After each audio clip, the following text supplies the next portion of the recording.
Hello and welcome to Dragnet Live from OTRGold.com. I'm your host, Austin Bach. Thank you for being here.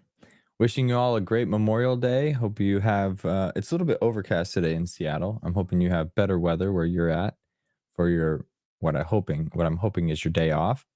Also, as today's Memorial Day, we encourage you to take some time to either think about those that have sacrificed so much so that we can enjoy, for those stateside, uh, so that we can enjoy the freedoms that we have and the just the beautiful country that we share. So, and to Sam and others from across the pond, welcome. Happy Monday. Is there, Sam, you can tell us, is there an equivalent? I'm assuming there is. Actually, what's the Poppy Day in the UK? That's similar to Memorial Day, right? And what is the name of it when everyone wears the poppies? Tell me what that is, please. Okay, quick shout out to So Over It, Nell, Sam, 7B, and AZ, and Paul and Chris for jumping in chat already. Today we're going to be listening to episode 155. Title is The Big Fourth. I'm a little behind schedule today, so I didn't look up the details of this episode, so it's going to be a surprise to me as well. Today's episode originally aired May 29th, 1952. So we listened to these at an accelerated pace, and so we're never really in alignment with the dates that the episode aired. But now we're only 3 days away. So this episode aired. Okay, someone do the quick math. 2025 to 1950. So it aired 53 years ago, almost to the day. So that's kind of cool. So also if you're here, tell me what you did over the weekend. Remembrance Day. Thank you, Nell, for answering my question. Remembrance Day. I saw Mission Impossible 8 over the weekend. It is a good movie. It's not my favorite of the series, but it is action-packed, and I won't say more than that because it just came out and I don't want to spoil it. But it was enjoyable. So if you're into that sort of stuff, go check it out. Maybe today even. Okay. Cool. So with that, I'll go on mute and I will share my screen. Or we'll get the show started. So sit back, relax, get your water handy. And, oh, no. Oh, man, I'm a moron. Here, let's see this. I said, what did I say, 53? You're right. I just did it to like 2025. Austin, almost 75 years ago. I'm sorry. As a math teacher, you probably died inside when I said 53 years ago. You're right. 53 would get us to 2005. I have to add 20 on top of that. So 73 years ago. Yeah. Thank you. My math isn't mathing. Somebody else is like, yeah, you're a moron. That's a nice way to say that, guys. Thank you. I appreciate that. Okay, well, at least we corrected the record. Almost 75 years ago, fellas. Anyway, with that, I should probably stop talking before I say something dumb again. So enjoy the show.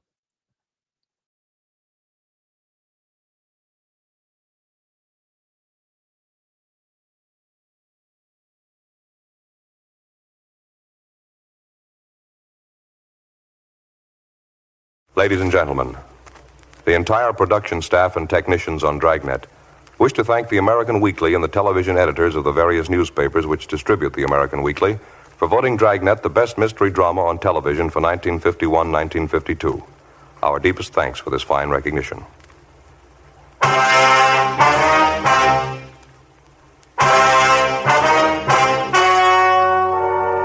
The story you are about to hear is true. The names have been changed to protect the innocent. Fatima Cigarettes, best of all king-size cigarettes, brings you Dragnet on both radio and television.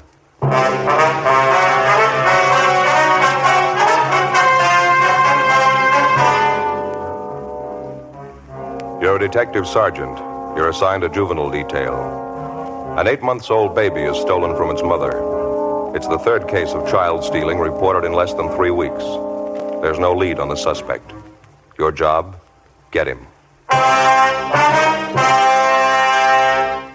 Compare Fatima with any other king-size cigarette. Yes, compare Fatima with any other king-size cigarette. 1.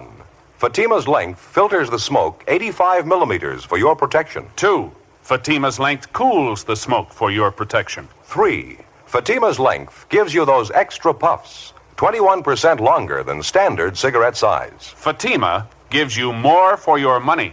And in king-size Fatima, you get an extra mild and soothing smoke, plus the added protection of Fatima quality.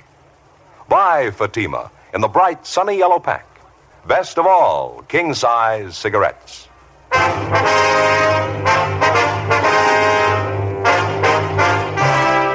Dragnet, the documented drama of an actual crime. For the next 30 minutes, in cooperation with the Los Angeles Police Department, you will travel step by step on the side of the law through an actual case transcribed from official police files. From beginning to end, from crime to punishment, Dragnet is the story of your police force in action.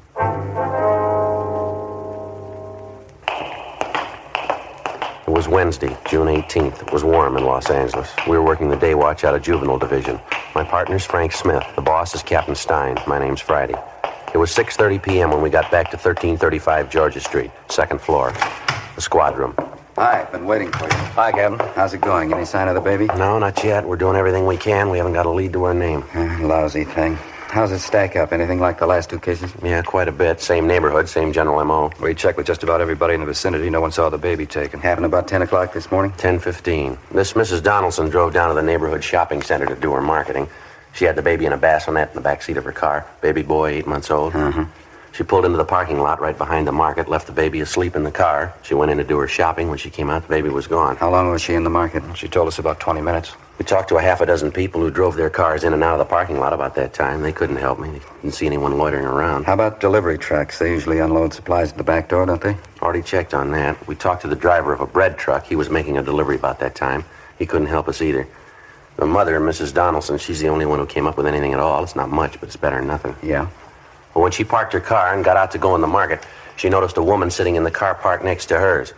When she came back and found her baby was gone, she noticed that this woman's car was gone, too. Mrs. Donaldson described the woman for you? Yeah, she was middle-aged. She had gray hair. That's all she remembered. How about the car the woman was in? It was a green sedan. That's the only thing Mrs. Donaldson could tell us. She's not even sure of that. And there's no one else around the market that remembered the car, huh?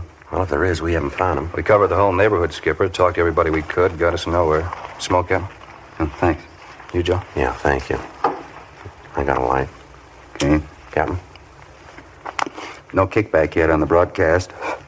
The old points you got out on the baby? No, nothing. Up to now, it's a carbon copy of the last two jobs. No suspect, no motive. Mrs. Donaldson can't think of any reason at all for it. No, not a one. Her husband's a teamster. They don't have much money.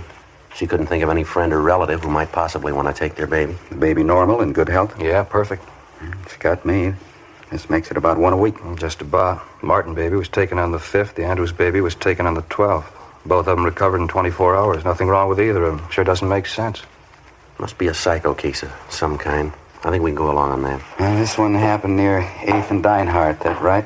Yeah, same neighborhood as the other two. About a 12-square block area there. How about that lead you had on the old man out there? Did you exhaust that? Yeah, the old gardener? Mm-hmm. We double-checked him this afternoon. He wasn't anywhere near the market when the Donaldson baby was taken. How about the other two people you had your eye on? Either of them anywhere near the scene at the time? Neither one of them, Skipper. Both clear. How's it stand now? Well, we're doing everything possible. Dean Bergman went over the Donaldson car for prints. The bassinet, too. There's no word from him yet. Special detail from Metro Division still going over the neighborhood. Nothing from them either. No sign of any physical evidence, huh? I mean, besides any possible prints. No, nothing, Captain. The usual number of tips from people in the neighborhood. Checked on all of them. They went nowhere. Well, we've just about run the gamut on this thing. You have anything in mind? Well, Joe and I were kicking around an idea on the way back in. Figure it might be worth a try. I mean, providing we get the Donaldson case cleared. Yeah? Joe? Well, for one thing, we figure the neighborhood out there works in our favor. All three of the babies were taken in the same 12-square block area. It's the strongest part of the M.O. that we got to work on. Now, if we get good enough coverage in that area out there, it might lead somewhere. What kind of coverage? Well, maybe a system of decoys, something to draw the suspect out at the right time, the right place. Makes sense. What have you got in mind? Well, Frank and I were figuring if we could round up half a dozen policewomen or so, let them work different points around the neighborhood and make it obvious that they're housewives. Yeah? Have each one of them with a baby carriage. Spot them at the shopping centers out there in that area. They leave the carriages outside the stores. go through the motions of doing their shopping and cover each one of them. What do you do for bait? I think we can fake it, Skipper. Put a life-size doll in each of the carriages, keep it pretty well covered. Fair chance it'll get us a nibble if we work it right. About half a dozen policewomen, that's what you figure? Yeah, I figure that ought to do it. Excuse me. Yeah. Juvenile Division, Captain Stein. Yeah, that's right. How's that? I see. Mrs. Bolger. Yes, ma'am, I understand. How's that? Yes, ma'am, if you like. All right, thank you. Goodbye. Queer one. Yeah. Either one of you contacted Mrs. Marion Bolger the last month or so? No, it's not familiar to me. How about you, Frank? Don't recall the name. Why? Bolger. That was her on the phone. She wants to be investigated. Says she wants to prove to us that she's not involved in any of these child-stealing cases. How do you spell that name? Marion Bolger, Bolger, Ewing Street address. No, I never heard of her. What's the pitch? Got me. She kept saying she's got to have her name cleared. She's innocent. Kept insisting she didn't steal the Donaldson baby. Well, we didn't say she did. We don't even know the woman. You're going to. Check her out. We ran the name Marion Bolger through R&I, but there was no previous criminal record on her. 7:25 p.m. Frank Smith and I left the office and drove out to the Ewing Street address to interview the Bolger woman. Before we called at her home, we checked with some of the neighbors. Most of them had a favorable opinion of her. They described her as a pleasant woman, slightly eccentric. The only complaint was that the Bolger woman was very fond of children and that she kept most of the youngsters on the block well supplied with cake and candy, despite repeated objections from the youngsters' parents. Other than that, they seemed to like her. 8:05 p.m., Frank and I called on Mrs. Bolger, and she ushered us into a neatly furnished living room. She was an older woman, possibly in her early 60s, dark brown hair streaked with gray. It's the honest truth, Sergeant. Anybody who really knows me would tell you I wouldn't do a thing like that. I love children. I want all of them to be happy. I wouldn't steal anybody's Just a baby. minute, Mrs. Bolger, please. Something we'd like to get straight. I don't care how it looks. I don't care what they say. I didn't do it. I didn't steal those other two babies. I didn't steal the Donaldson baby either. How'd you know the Donaldson baby was missing, ma'am? It just happened this morning. The evening paper. The whole story's in there. It's the first I knew about it, so help me. When I got my evening paper. Please, Sergeant, you got to believe me. All right, now try to take it easy, ma'am. What gives you the idea that we're accusing you of taking those babies? Well, you haven't yet. Not in so many words. You're thinking about it, though. I know that. You've been told. How do you mean, told what? You know what I mean. All those stories going around about me. And just because I like children, because I enjoy them, I understand them. Just because of that, they try to make me out a witch or something, trying to say I took those poor little babies. All right, just a minute, ma'am. Who said you took the babies? Down at the store this afternoon. I heard them. That grocery clerk and that silly Mrs. Murdoch. They laughed about it. Tried to make out there's only fooling. Well, I knew better. They weren't fooling. They meant it. Accusing me of such a terrible thing. I just don't know when I've been so upset. Well, now, what grounds would they have for saying anything like that, ma'am? I mean, even if they were fooling. Only because I love children, that's all. People in the neighborhood are the same way. They don't like me. They go around saying things about me. Just because I understand their children better than they do. Just because I know how to treat children. No, I think you got it wrong, Mrs. Bolger. The only complaint your neighbors have is that you treat children too well. A little too much candy, huh? Well, nothing wrong with giving a child candy. Good homemade fudge. I make it myself. Besides, how would you know about that? We talked to your neighbors, ma'am. They had a lot of nice things to say about you. Yes, I just bet they did. Nasty, dirty stories. They've been passing them all over the neighborhood about me. No, ma'am, you've got it wrong. Just let me show you. Come in here, this way, the dining room. Yes, ma'am. Look at that. Look at that. Yes, ma'am, it's very nice. You see how I decorated the table? Paper streamers all over the room. It is supposed to be a party for the children in the neighborhood. I worked a whole week getting it ready. I made the cakes myself, decorated them too. I made everything in my own kitchen. Candy, sandwiches. Took me a whole week. And they didn't even come. They didn't come. Ma'am? The neighborhood children. It was supposed to be for them. Special summer party I wanted to give them today. They didn't even come. The parents wouldn't let them. Not one of them. It's a crime. Terrible crime. All this good food. Well, now, maybe there was a mistake, ma'am. There wasn't any mistake. I invited the children, 14 of them. Mothers wouldn't let them come. I had everything ready. Little favors for each one of them. Now, look. Ice cream's all melted. Hot cocoa boiled away to nothing. Yes, ma'am. Even the paper streamers are coming down. Such a mean thing to do. Keeping children from a party. Such a mean thing. Well, we don't like to bother you, Mrs. Bolger. Just like to ask you a few routine questions, then we'll let you alone. Anything you want to know, Sergeant? Can you account for your time this morning, ma'am, between 9 a.m. and 11 a.m.? Yes, of course I can. I was right here in the house getting things ready for the party. My friend Aggie Benson was with me. She's a school chum of mine. She was helping me get things ready. Well, then you didn't leave the house at any time this morning, then? No, sir, I didn't. You can ask Aggie. She'll tell you. Do you have a car, Mrs. Bolger? Oh, my, no. I wouldn't know what to do with it if I had one. I never learned to drive. Why'd you want to know? Just routine, ma'am. Well, I guess we better be going, Frank. All right, Jim. And you don't believe those stories, do you? I mean, just because I like children, I'd steal those babies. You don't believe that, do you? No, ma'am. We haven't any reason to believe it. I knew you'd understand. I wouldn't do a thing like that. I just love children, Sergeant. Never had any of my own. Living here by myself. No husband, lonely. Terrible thing being lonely. Yes, ma'am, yes. There's only one answer for it. Children. Big family. It's an old saying. It's very true. Ma'am. When you get to be 63, you want something else to wake up to beside the morning paper.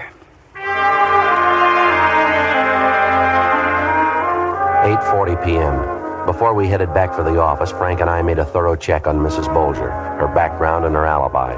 We found nothing to link her in any way with the child stealings. 9:15 p.m. We got back to the city hall and went directly to Leighton Fingerprints, where we met with Dean Bergman. He'd found several sets of prints on the Donaldsons' car and on the bassinet from which their baby had been stolen. Most of them were those of the parents, Mr. and Mrs. Donaldson.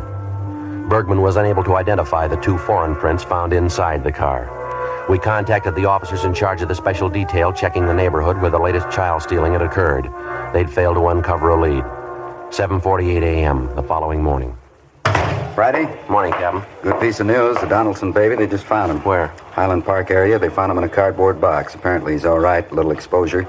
Doctors are checking him over now at Georgia Street. How about the suspect? Any sign of him? Not a trace. It was little or no different than the first 2 cases. Some 21 hours after he'd been abducted from the car in the parking lot at the rear of the market near 8th and Dinehart, the Donaldson baby had been recovered apparently unharmed. The cardboard box in which the baby had been found was gone over for fingerprints. Routine investigation at the scene and in the neighborhood where the child had been found failed to turn up a lead on the abductor. Frank and I checked with Dr. George Hall, who'd examined the child. After that, we talked with Mr. and Mrs. Donaldson. The details of the case coincided almost point for point with the first 2 abductions. The baby had been taken, then recovered in a 24-hour period. Outside a slight exposure, the child was unharmed. Also, like the 2 cases preceding it, something which the child was wearing at the time of his abduction was missing.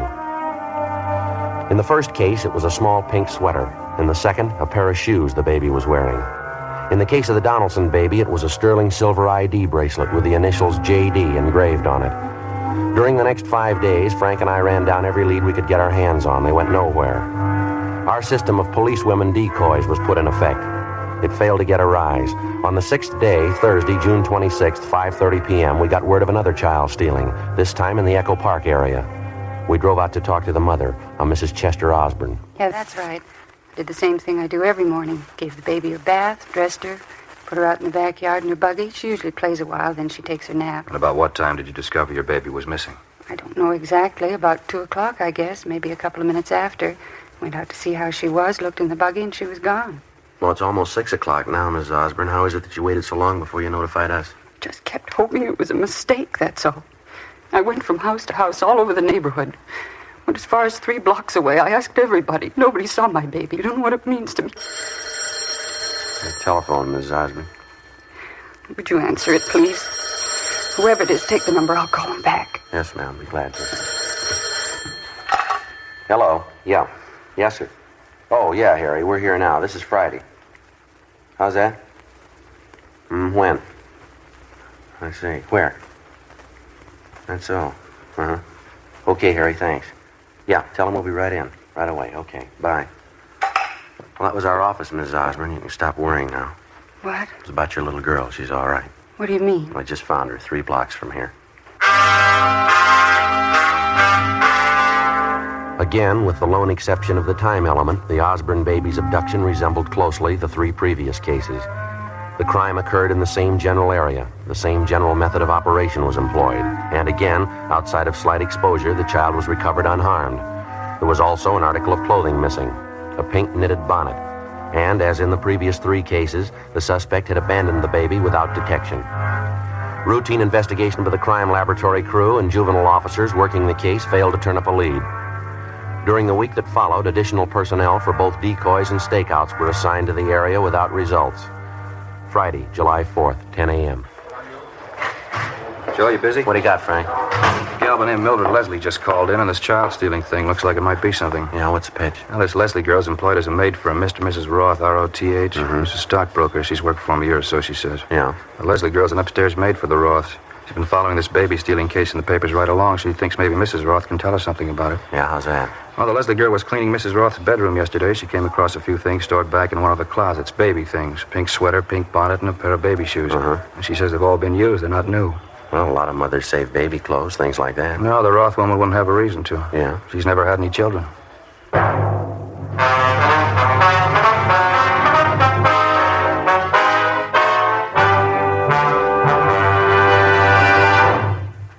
You are listening to Dragnet, authentic stories of your police force in action. The only way you can prove to yourself that Fatima is the best of all king-size cigarettes is to compare them with the brand you've been smoking. Yes, compare Fatima with any other king-size cigarette. 1.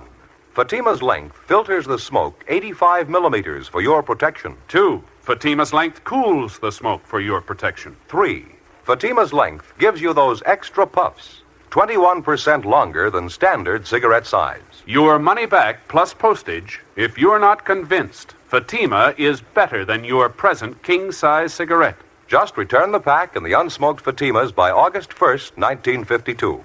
Fatima, Box 37, New York 1. More and more of your friends are switching to king-size Fatimas every day. Compare them yourself tomorrow. Buy Fatima in the bright, sunny yellow pack and enjoy the added protection of Fatima quality.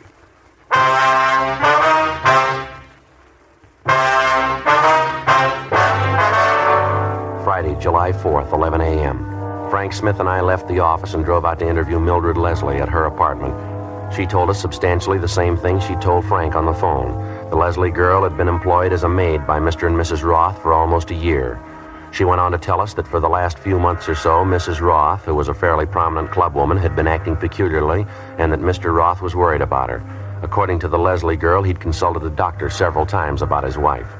As for the articles of baby clothing, they'd been found stored back on a shelf in Mrs. Roth's bedroom closet. The Leslie girl told us that she happened to find them while cleaning and dusting Mrs. Roth's bedroom. Each of the articles she claimed she saw seemed to tie in directly with the child stealings. A pink sweater, a pink bonnet, a pair of baby shoes. Identical items of clothing had been taken from each of the previous abduction victims. After we left Mildred Leslie, Frank and I got to a phone, called the record bureau, and had them make a run for us on Mrs. Roth. She had no previous criminal record. 1:20 p.m. We called Mr. Roth at his place of business, but the office was closed because of the 4th of July holiday. We got in the car and drove out to the Roth home, an old 2-story mansion just above Silver Lake Reservoir. Mrs. Roth wasn't at home. We interviewed her husband in the living room. What seems to be the trouble, Sergeant? Why would you want to see my wife? There's a few questions we'd like to ask her, Mr. Roth. Can you tell us where she is now? She took a drive with some friends of hers. I think they were going down to the beach club. Why? But we're investigating a juvenile case, Mr. Roth. We think maybe your wife can give us some information on it. Well, I'm sorry she isn't home. It's too bad you didn't call this morning. She didn't leave until after 11. She'll be home later tonight if you care to call back. You're sure it's not something I can help you with? Well, yes, sir, maybe you can. I'd like to ask you a few questions about your wife's activities the last month or so. Well, how do you mean? Some of the social work she does with the club? Not quite, Mr. Roth. You said you were from the juvenile division. Is it something regarding her work with the underprivileged kids? Her club does quite a bit of that, you know. Afraid I don't know too much about it, though. No, sir, it's not that. Well, I don't think I understand. What is it about? Well, Mr. Roth, we want you to understand that this is merely a routine investigation. We don't want to offend you in any way, but we have some information that we've got to check out. What do you mean? What kind of information? Well, there's been a series of child stealing cases the last month or so. We're the investigating officers on it. Maybe you read about them in the papers? Yes, I have, but what would my wife have to do with that? You think she has some information for you? She didn't say anything about it to me. Yes, sir, I think she can help us quite a bit. I don't know exactly when she'll be home. I don't have any place to contact her. I do know the club's taking a group of children to the Coliseum tonight, the big 4th of July fireworks display, you know. Yes, I see. I'm going to meet my wife there tonight. Maybe I could give her a message for you, tell her to contact you. All right, fine, Mr. Roth. There is something that you can do for us right now, though. Yes?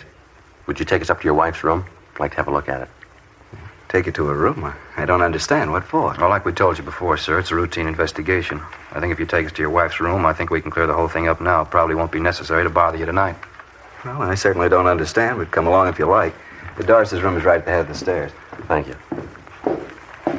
Certainly has me baffled. What would there be about Doris's room? It has to be investigated. We don't know that there is anything, sir. Just appreciate your cooperation. Not at all. We haven't anything to hide. Here we are. This is her room. Now, what is it you're looking for? And that's the bedroom closet, is it? Yes, that's right. Like to look at it if we could? Certainly. Go right ahead. All right. There's a shelf up there, Joe. Can you reach it all right? Yeah, I think so. What is it? What are you looking for? Here you go, Frank. Yeah. Pink bonnet, pink sweater. That's it. Here's the baby shoes. The ID bracelet. Yeah, initials JD. Not much doubt. No. Baby clothes. Bracelet. Never seen them around here. How'd you know they were here? Well, we weren't sure that they were. But I'd never seen them before. What are they doing in Doris's room? Why would she have them? I have to talk to her about this. Yes, sir, so do we. After finding the evidence in his wife's bedroom closet, we continued to interview Mr. Roth. We briefed him on the details of the case and explained about the articles of baby clothing. He was very cooperative, but he found it hard to believe that his wife was responsible for the abduction of the babies. He told us that early in their marriage, his wife did have a child which died shortly after birth. Complications left her unable to have any more children. When she found out about this, it resulted in Mrs. Roth having a nervous breakdown, but apparently she recovered completely. Roth went on to tell us that his wife was very fond of children and that she devoted a great deal of time to social work, caring for underprivileged children. He also told us that during the past month, with the recurrence of her nervous condition, she'd been under a doctor's care.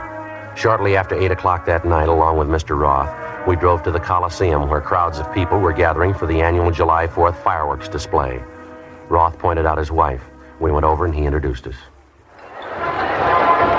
These officers would like to talk to us, honey. Let's step over here. Well, I can't leave the children alone. Can't we talk later? No, honey, it's pretty important. I think you better talk to them now. Well, all right. If you say so, you'll have to stay and watch the children, though. They'll be all right. We can keep an eye on them from over there. No, I can't leave them alone. You'll have to stay. Well, all right. Ma'am, I wonder if you step over here, please. Yes, all right. This ought to be all right here. Beautiful night tonight, isn't it? Children just love these things. I think they're just about ready to start the show. Yes. Just look at that. The colors. Isn't that gorgeous? Yes, ma'am. We'd like to drive you and your husband downtown to Juvenile Division. We'd like to talk to you. What do you mean? I can't leave now. I have these children with me. What did you want to see me about? What's the trouble? I think you know why we're here, Mrs. Roth. I don't. Why do you want to talk to me? Well, we can start here, ma'am. We were at your home this afternoon. Your husband showed us your bedroom, the closet. We found the things up on the top shelf. What? The baby clothes, the bracelet. Oh, beautiful. Just beautiful. How about it, Mrs. Roth? You want to come along downtown? Just baby clothes. Had them in my closet. It doesn't mean anything. I'm afraid you're wrong. It means a good deal, ma'am. You know that. Yes. All right. Would you want to tell us about it, Ms. Roth? Ms. Roth? Where do I start? There's no beginning. Just started. I couldn't help myself. What can I say? You just tell us what happened. Start any place. My baby died. Then they said I couldn't have any more. Guess it started then. I told my husband, told the doctor, too. They didn't understand. Nobody understands. It's all I wanted. My children, my own children. How about the Martin baby, Mrs. Roth? The first one you took. How'd that happen?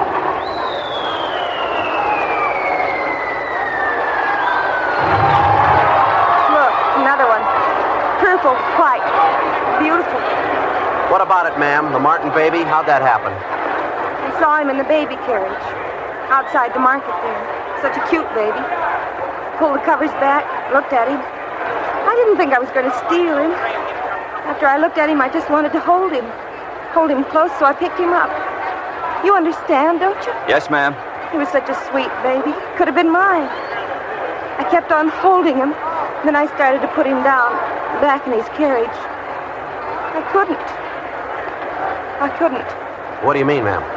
I couldn't put the baby down. It was just like mine. It was mine. I can't explain it. I took the blanket from the buggy. I put it around him. I walked away. Nobody knew. It was my baby. Yes, ma'am. Would you go on? Oh, my head. Terrible headache. It's so hard to tell you. I couldn't even tell my husband. I lied. I'd take the baby and stop overnight at a motel and tell my husband lies. I couldn't let him know. Well, you knew you were doing wrong, didn't you? Yes, I knew it. Not when I was taking the baby, though. Not when I picked them up. Not when I held them in my arms, held them close. It didn't seem wrong. Most natural thing in the world. I just pretended. I'd pick the baby up and I'd hold it close. It was my baby. All of a sudden, it was my baby. Later on, I had to stop pretending. The baby wasn't mine. I had to give it back. Isn't that wonderful? Look, streamers, a shower of stars. It's marvelous. Why'd you abandon the children, ma'am, without notifying anyone? I knew they'd be found. I made sure of that. I always put them someplace where they had to be found. Terrible headache. You don't know what it's been like. I couldn't tell anyone, no one. Yes, ma'am. You about ready to go now? All right. I could only explain it to you. I mean, having a baby, then losing it. You don't know what it's like. No one will ever know what it's like. No one. You took 4 babies, ma'am. Yes. How about their mothers?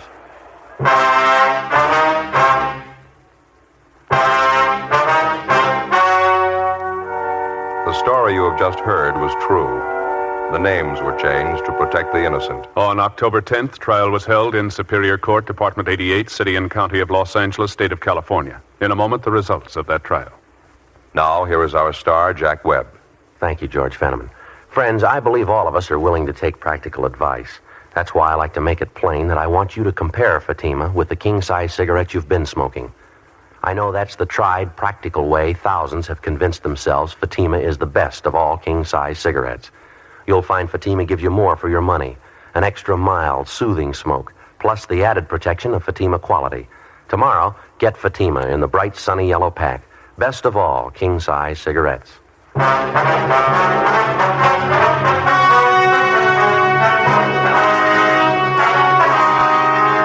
Doris Evelyn Roth was tried and convicted of child stealing under Section 278 Penal Code, 4 counts. She was placed on 5 years probation. One of the terms of probation required that she would be under strict supervision of a competent psychiatrist.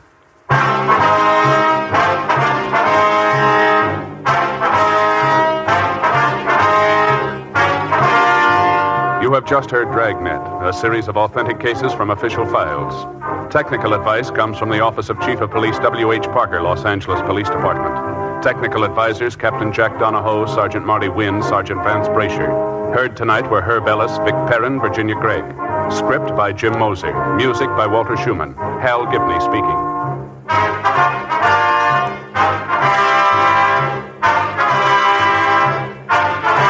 King-size Fatima, made by the same people who make popular Chesterfield cigarettes, has brought you Dragnet, transcribed from Los Angeles.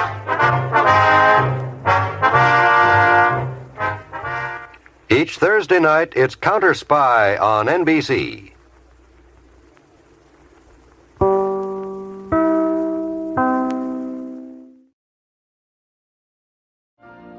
You've been listening to the OTR Gold Network. Find more classic radio at otrgold.com.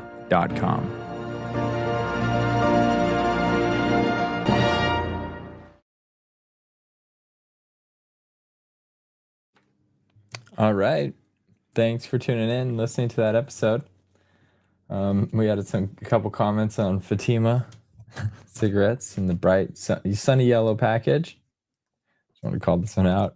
How could anything be bad if it's in a sunny yellow pack? Just makes me think of like Quikrete, the concrete mix at Home Depot. I think it's in yellow. But yeah, I mean, other than that, probably everything's fine. Plan on smoking it? No, but I feel like the powder is so fine anyway. You inhale some amount as you're dealing with that stuff. Probably not good. I should probably wear a mask. Fortunately, I'm not dealing with it a ton, but sweet. So again, today's Memorial Day. Wishing you all a great Memorial Day and a great weather wherever you are. Thank you for tuning in. I didn't ask what you guys did over the weekend, so maybe we do that on Wednesday when our numbers are greater. But until then, thank you very much. Have a great Monday, and I will see you on Wednesday. Ciao.